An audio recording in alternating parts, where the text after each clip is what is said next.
मल्लिकार्जुन खड़गे मंगलवार को एमपी के सागर में जनसभा करने पहुंचे। इस दौरान उनके साथ पूर्व सीएम कमलनाथ भी मौजूद रहे। खड़गे ने तमाम बड़े ऐलान किए। उन्होंने एमपी में जातिगत जनगणना के अलावा सागर में संत रविदास जी के नाम से विश्वविद्यालय खोलने की घोषणा की। कांग्रेस अध्यक्ष मल्लिकार्जुन खड़गे ने मध्य प्रदेश में बिहार वाला दांव चला है। उन्होंने ऐलान किया कि एमपी में कांग्रेस की सरकार बनने के बाद जातिगत जनगणना कराई जाएगी। इससे पहले बिहार में नीतीश के नेतृत्व वाली गठबंधन सरकार जनगणना करा रही है।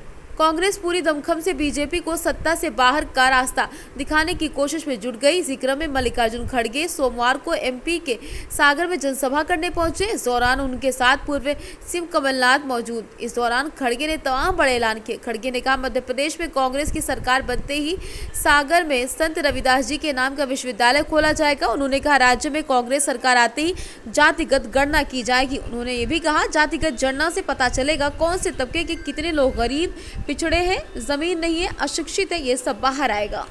कमलनाथ, कमल को मैं छोड़ देता हूं, लेकिन नाथ को पकड़ता हूं। नाथ मीन संत।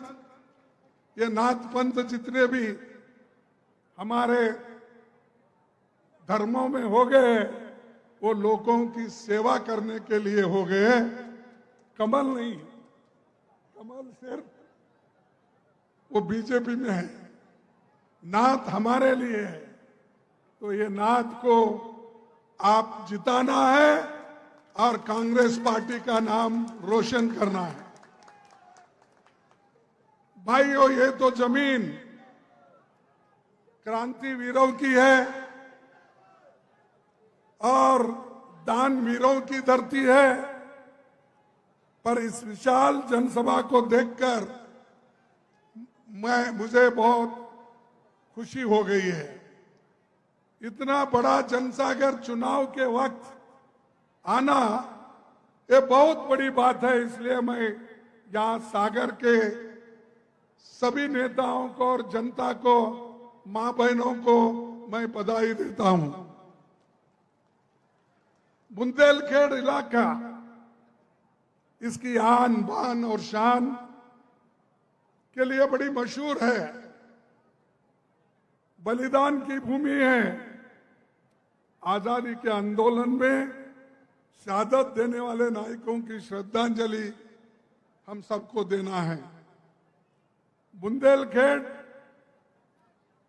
केसरी महाराजा छत्रसाल, महारानी लक्ष्मीबाई, वीरांगना झलकारी बाई को भी मैं श्रद्धांजलि देता हूं।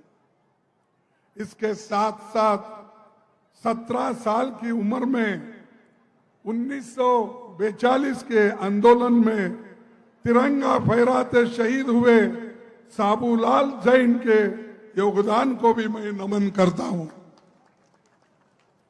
जिनके नेतृत्व में भारत का संविधान बना। वो मध्य प्रदेश में ही डॉक्टर बाबा साहब अम्बेडकर महू में पैदा हो गए। ये भी बहुत बड़ी, यानी हर संत रविदास से लेकर बाबा साहब अम्बेडकर, जो गरीबों के बारे में सोचने वाले और देश के बारे में सोचने वाले, मानवता के बारे में सोचने वाले सभी संत और कानून के तौर पर सभी को मदद करने वाले लोग यहाँ पर पैदा हुए हैं, जिनके नेतृत्व में भारत का संविधान बना। और आज हम लोग उसकी रक्षा के लिए ठहरे हैं, क्योंकि चंद लोग संविधान को बदलने की भी कोशिश कर रहे हैं।